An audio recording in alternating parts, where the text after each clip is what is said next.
Hello friends, എല്ലാവർക്കും നമ്മുടെ ചാനലിലേക്ക് ഒരിക്കൽ കൂടി സ്വാഗതം. ഇന്നത്തെ ഈ വീഡിയോയിൽ ഞാൻ കാണിക്കാൻ പോകുന്ന വിഭവം നല്ലൊരു സ്വീറ്റ് ഐറ്റമാണ്. അതായത് ഒരു പായസത്തിൻ്റെ ഒരു മേക്കിംഗ് ആണ്. നിങ്ങൾ വീഡിയോയിൽ കാണുന്ന മാതിരി ഇത് ബ്രോക്കൻ വീറ്റ് പായസം, അതായത് നമ്മളെ ഗോതമ്പിൻ്റെ തരി കൊണ്ട് ഉണ്ടാക്കുന്ന പായസമാണ്. നല്ല രുചികരമായ ഒരു സ്വാദുള്ള പായസമാണ്. വളരെ പെട്ടെന്ന് നമ്മൾ വീട്ടിലുണ്ടാക്കി എടുക്കാവുന്നതാണ്.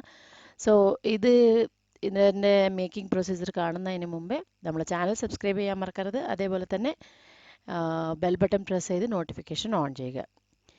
ആദ്യം തന്നെ ഇവിടെ ഞാൻ ഗോതമ്പിൻ്റെ തരി എടുത്തിട്ടുണ്ട്, അതായത് ബ്രോക്കൻ വീറ്റ്. ഇത് സാധാരണ മാർക്കറ്റിൽ നമുക്ക് 1 കിലോൻ്റെ പാക്കറ്റൊക്കെ നല്ല ഈസി ആയിട്ട് അവൈലബിൾ ആണ്. അത് ഞാൻ ഇവിടെ ഒരു ചെറിയ ഗ്ലാസ് കൊണ്ട് അത് ഞാൻ ഉണ്ടാക്കി ഇന്ന് കാണിക്കാൻ പോകുന്നത്. അതുകൊണ്ട് തന്നെ ആ ഗ്ലാസിൻ്റെ അളവിൽ ഞാനൊരു ഗ്ലാസ് ഗോതമ്പ് എടുത്തിട്ടുണ്ട്, ഗോതമ്പിൻ്റെ തരി. പിന്നെ അതേപോലെ തന്നെ ഇത് നന്നായിട്ടൊന്ന് നമ്മൾ കഴുകണം. 1-2 പ്രാവശ്യം നല്ലോണം കഴുകി അതിൻ്റെ ആ ഒരു ചെറിയ ഡസ്റ്റൊക്കെ ഉണ്ടാവില്ല അതിൻ്റെ മുകളിൽ, അതൊക്കെ ഒന്ന് കളഞ്ഞ് നല്ലോണം കഴുകി വെള്ളം വാർത്ത് നമ്മൾ എടുത്ത അതേ ഗ്ലാസ് കൊണ്ട് 2-2.5 വെള്ളം വെക്കണം. അതായത് ഗോതമ്പ് ആയതുകൊണ്ട് തന്നെ നല്ല വേവ് കാണും. അതുകൊണ്ട് കുറച്ച് വെള്ളം അധികം ഉണ്ടായാലും പ്രശ്നമില്ല. എന്ന് വെച്ചാൽ നമ്മൾ പായസം ഉണ്ടാക്കുന്നത് കൊണ്ട് തന്നെ ആ മോയ്സ്ചർ നമുക്ക് യൂസ് ചെയ്യാവുന്നതാണ്. ഒരു 2-2.5 ഗ്ലാസോളം വെള്ളം വെച്ച് സ്റ്റവ് നല്ല മീഡിയം ഫ്ലെയിമിലിട്ട് നന്നായിട്ടൊരു 4-5 വിസിൽ അടുപ്പിക്കണം. ഇതാവുന്നതിന് മുമ്പേ നമുക്ക് ഇതിൻ്റെ വെല്ലത്തിൻ്റെ പാവ് റെഡിയാക്കാം. അതായത് ഞാൻ ഏത് ഗ്ലാസ് കൊണ്ട് എടുത്തിനോ അതേ ഗ്ലാസ് കൊണ്ട് ഞാനിവിടെ 1.5 ഗ്ലാസോളം വെല്ലം ചേർക്കുന്നുണ്ട്. 2.5 ഗ്ലാസ് ഗോതമ്പിൻ്റെ ആ ഒരു തരിക്ക് നമ്മൾ 1.5 ഗ്ലാസ് വെല്ലമാണ്. അത്യാവശ്യം ഞാൻ സ്വീറ്റ് കുറച്ച് കുറവ് യൂസ് ചെയ്യുന്ന ആളായതുകൊണ്ട് 1.5 ചേർത്തു. നല്ല മധുരം ഇഷ്ടപ്പെടുന്ന ആളാണെങ്കിൽ 2 ഗ്ലാസ് ചേർക്കാം.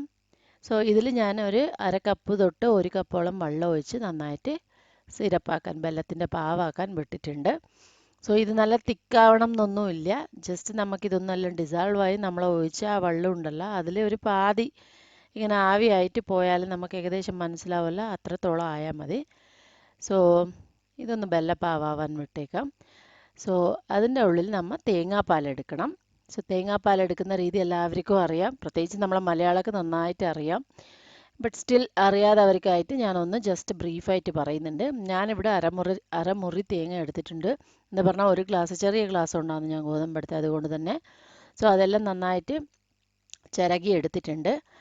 ഈ ചിരകി എടുത്തതെല്ലാം നമ്മൾ ഒന്ന് മിക്സിയിൽ ഇട്ട് അധികം വെള്ളം ചേർക്കാണ്ട്, അതായത് ഒരു 1/2 ഗ്ലാസ് വെള്ളം മാത്രം ചേർത്താൽ മതി.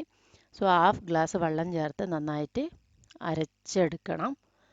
എന്താണെന്ന് വെച്ചാൽ വെള്ളം അധികം ചേർക്കുന്തോറും നമ്മളെ 1-ാം പാലിൻ്റെ ആ ഒരു തിക്നെസ് കുറഞ്ഞു കിട്ടും. അതുകൊണ്ട് തന്നെ നമ്മൾ ഒന്ന് അരച്ചെടുത്തത് പിന്നെ ഇതുപോലെ ഏതെങ്കിലും സ്ട്രെയിനർ ഉണ്ടെങ്കിൽ അതിലൊഴിച്ച് നമ്മളെ ആ തേങ്ങേൻ്റെ 1-ാം പാൽ എടുക്കും. ഇവിടെ ശരിക്കും പറഞ്ഞാൽ എല്ലാവർക്കും അറിയുന്നതാണ്, തേങ്ങ കൊണ്ട് നമ്മൾ എപ്പോഴും പാലുണ്ടാക്കുമ്പോൾ 1-ാം പാലും 2-ാം പാലും ആയിട്ട് 2 വിധത്തിൽ എടുക്കാറുണ്ട്. ഇതുപോലെ 1-ാം പാൽ എടുത്തതിന് ശേഷം ബാക്കിയുള്ള തേങ്ങ ഒന്നും കൂടി നമ്മൾ അരച്ച്, ഇപ്പോൾ ഈ പ്രാവശ്യം അരക്കുമ്പോൾ വേണമെങ്കിൽ നമുക്ക് 1 ഗ്ലാസോളം വെള്ളം ചേർക്കാവുന്നതാണ്. ഇത്രത്തോളം അരച്ച് നമ്മൾ 2-ാം പാലും എടുക്കും. അതിനും ഇതിനും വ്യത്യാസം പറയുമ്പോൾ നല്ല തിക്നെസ്സിൽ വ്യത്യാസം കാണും, ടേസ്റ്റിലും വ്യത്യാസം കാണും. തേങ്ങ ചേർക്കുന്ന എല്ലാ പായസത്തിനും നമ്മൾ ഇതുപോലെ 2 പാല് മാറ്റി വെച്ച് എടുത്തിട്ടാണ് പ്രൊസീജിയർ മാക്സിമം മിക്കവാറും നമ്മൾ ഇങ്ങനെയാണ് ഫോളോ ചെയ്യാറ്. കണ്ടല്ലോ, നല്ല തിക്കായിട്ടുള്ള 1-ാം പാല് നമുക്ക് കിട്ടിയിട്ടുണ്ട്. അതുപോലെ തന്നെ നമ്മളെ ആ ഒരു ബാക്കിയുള്ള തേങ്ങ ഒന്നും കൂടി അരച്ചെടുത്ത് ഞാനിപ്പോൾ 2-ാം പാൽ ഉണ്ടാക്കിയെടുക്കാൻ പോവുകയാണ്. ഒന്ന് അരച്ച് കഴിഞ്ഞിട്ട് നിങ്ങൾക്ക് തന്നെ കാണാം രണ്ടിൻ്റെ ആ ഒരു തിക്നെസ്സിൻ്റെ. കണ്ടല്ലോ, ഇത് കുറച്ചും കൂടി വെള്ളം ജാസ്തി പോലെ ഉണ്ട്. നമ്മളിപ്പോൾ ഗോതമ്പെല്ലാം നല്ല വിസിലടിച്ച് തണിഞ്ഞ് റെഡി ആയിട്ടുണ്ട്. നല്ലതായിട്ട് വെന്ത് കിട്ടിയിട്ടുണ്ട്. ഇതിൽ കുറച്ച് വെള്ളമുണ്ട്, അത് പ്രശ്നമില്ല. നമ്മളിപ്പോൾ ഏതായാലും വെല്ലത്തിൻ്റെ സിറപ്പിലേക്ക് നമ്മൾ ഇത് മാറ്റുമ്പോൾ ആ വെള്ളത്തോട് ചേർത്ത് നമുക്ക് മാറ്റാവുന്നതാണ്. പായസമായതുകൊണ്ട് തന്നെ കുറച്ച് വെള്ളം ഉണ്ടായാലും പ്രശ്നമൊന്നുമില്ല. നന്നായിട്ട് വെന്തിട്ടുണ്ട്. നമ്മളെ വെല്ലപ്പാവ് ഏതാണ്ട് റെഡി ആയിട്ടുണ്ട്. കുറച്ച് വെള്ളമെല്ലാം പോയി ഒരു ചെറിയ തിക്നെസ് വന്നിട്ടുണ്ട്. അതിലേക്ക് നമ്മൾ വെന്ത ഗോതമ്പിൻ്റെ തരി മൊത്തം ചേർത്തു. ഇതൊന്ന് ഒരു 2 മിനിറ്റ് നന്നായിട്ട് മിക്സാക്കി കൊടുക്കുക. അതൊന്ന് ബലത്തിൻ്റെ പാകം എല്ലാ ഗോതമ്പിനെയും നന്നായിട്ട് പിടിക്കാനായിട്ട് ഒരു 2 മിനിറ്റ് മിക്സാക്കി കൊടുക്കുക. അത് കഴിഞ്ഞ് നമ്മൾ നേരത്തെ എടുത്ത് വെച്ച് ആ തേങ്ങാപ്പാലിൻ്റെ രണ്ടാം പാലങ്ങ് ഒഴിച്ചു കൊടുക്കുക. അതായത് ഇതൊരു 10 തൊട്ട് 15 മിനിറ്റോളം നന്നായിട്ട് ബോയിൽ ആവണം. അപ്പോൾ തന്നെ നമ്മളെ ആ ഒരു ഗോതമ്പിൻ്റെ തരിയും വെല്ലവും ഒന്നൊന്ന് അബ്സർവ് ചെയ്ത് നന്നായിട്ട് എല്ലാ അതിലും ഒബ്സർവായി നല്ലൊരു സ്വാദ് കിട്ടൽ. അതുകൊണ്ട് തന്നെ ആ വേവുന്ന സമയം നമ്മൾ രണ്ടാം പാലം മാത്രമേ ഒഴിക്കാറുള്ളൂ. സോ അത് നല്ലോണം കുറുകി വന്നതിന് ശേഷം നമ്മൾ ഒന്നാം പാൽ ഇവിടെ ചേർക്കുന്നുണ്ട്. ഇത് നല്ലൊരു സ്വാദ് പായസത്തിന് ആഡ് ചെയ്യും. അതുകൊണ്ട് തന്നെ ഇത് അധികം നമ്മൾ വേവിക്കരുത്. വൺസ് നമ്മൾ ഒന്നാം പാൽ ആഡ് ചെയ്ത് പിന്നെ ഒരു 5 മിനിറ്റ് അങ്ങ് വേവിച്ചാൽ മതി. ഒരു 2 തള നമ്മളെ അവിടെ തന്നെ നിന്ന് ഇങ്ങനെ കലക്കിക്കൊണ്ട് ഒരു 2 തള തിളപ്പിച്ചെടുത്താൽ മതി. പിന്നെ ഇതിൽ തന്നെ ഞാൻ കുറച്ച് നെയ്യിൽ വറുത്തെടുത്ത ഡ്രൈ ഫ്രൂട്ട്സ്, അതായത് അണ്ടിപ്പരിപ്പും പിന്നെ ബാദാമും ഒക്കെ ഞാൻ ചേർത്തിട്ടുണ്ട്. എന്താ പറയുക, നമ്മൾ ഏകദേശം ഇത് ഓഫ് ചെയ്യാറിൻ്റെ സമയമായി, അധികം തിളപ്പിക്കണ്ട. അതുകൊണ്ട് തന്നെ ഞാൻ ഈ ഡ്രൈ ഫ്രൂട്ട്സ് ഇപ്പം അങ്ങ് ചേർത്തു.